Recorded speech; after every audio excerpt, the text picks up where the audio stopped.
chimie, nous avons besoin de compter les atomes, comme par exemple pour créer un nouveau médicament avec un dosage précis en principe actif. C'est facile de compter les objets du quotidien, mais quand on parle d'atomes, les quantités sont astronomiques. Par exemple, dans une mine de crayon, il y a des centaines de milliards d'atomes de carbone. C'est sûr, c'est pas en comptant les atomes un par un qu'on va trouver la solution. Les vendeurs de lentilles ont résolu le problème pour nous en faisant des paquets. Des paquets, c'est plus facile à compter. Au final, on va compter les atomes comme on compte les lentilles, par paquets. Et pour les chimistes, un paquet d'atomes, ça s'appellera la mole.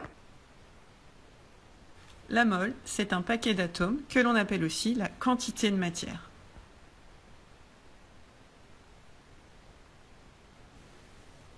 Les atomes et les molécules sont si petites que les chimistes les ont rassemblés en paquets appelés moles.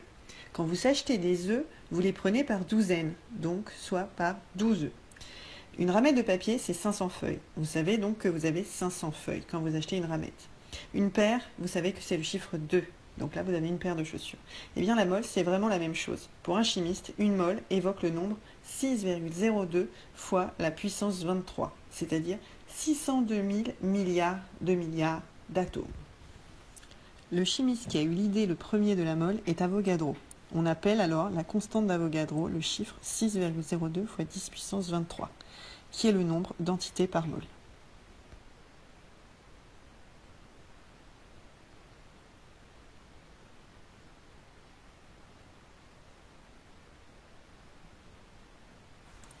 Vous notez dans le cahier la mole.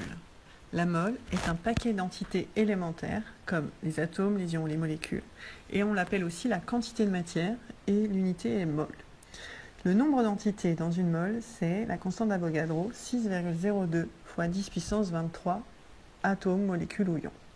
La formule que vous devez connaître, c'est N, c'est le nombre d'entités, c'est égal à N fois Na. Na, c'est le nombre d'Avogadro, et N représente la quantité de matière ou le nombre de paquets en mol.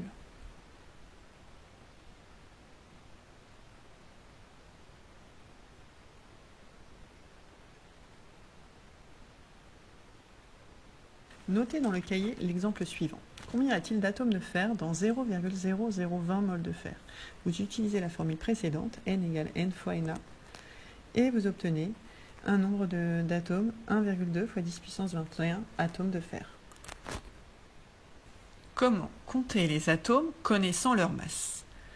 Alors, on appelle N la quantité de matière, c'est-à-dire le nombre de paquets d'atomes. Ou si on raisonne avec les lentilles, c'est le nombre de paquets de lentilles. Donc, c'était la lettre N. On va appeler grand M la masse molaire, c'est-à-dire la masse d'une mole, ou la masse d'un paquet d'atomes. Ou alors, dans le monde des lentilles, ce serait la masse d'un paquet de lentilles. Et petit m, c'est la masse d'un ensemble quelconque d'atomes répartis en paquets ou en moles. Et dans le monde des lentilles, ce serait la masse d'un ensemble de lentilles réparties en paquets.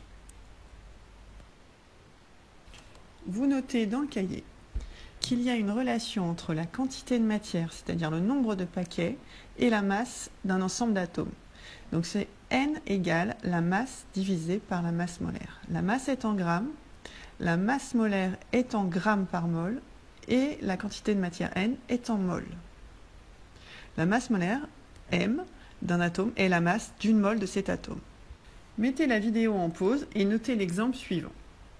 Calculez la quantité de matière d'aluminium contenue dans 5,4 g d'aluminium. On donne la masse molaire d'aluminium, qui est de 27 g par mol, et on utilise la formule précédente. N égale la masse sur la masse molaire, ce qui donne 5,4 divisé par 27, soit 0,20 mol. Et on écrit la quantité de matière d'aluminium est de 0,20 mol. Calculons maintenant la masse molaire d'une molécule.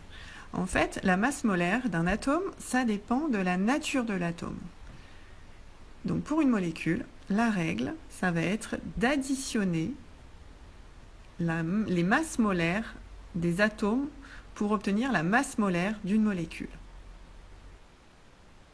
Prenons l'exemple suivant, Le calcul de la masse molaire de la molécule d'urée. Il faut connaître d'abord la formule de la molécule. Elle contient un atome de carbone, 4 atomes d'hydrogène et 2 atomes d'azote ainsi qu'un seul atome d'oxygène. Après, il faut trouver dans l'énoncé la masse molaire atomique de chaque atome. Elle dépend donc de la nature de l'atome. Et après, on additionne les masses molaires atomiques. Alors ça donne une fois la masse molaire du carbone, plus 4 fois la masse molaire d'un hydrogène, puisqu'il y a 4 atomes d'hydrogène dans la molécule, plus 2 fois la masse molaire de l'azote, plus une fois la masse molaire de l'oxygène.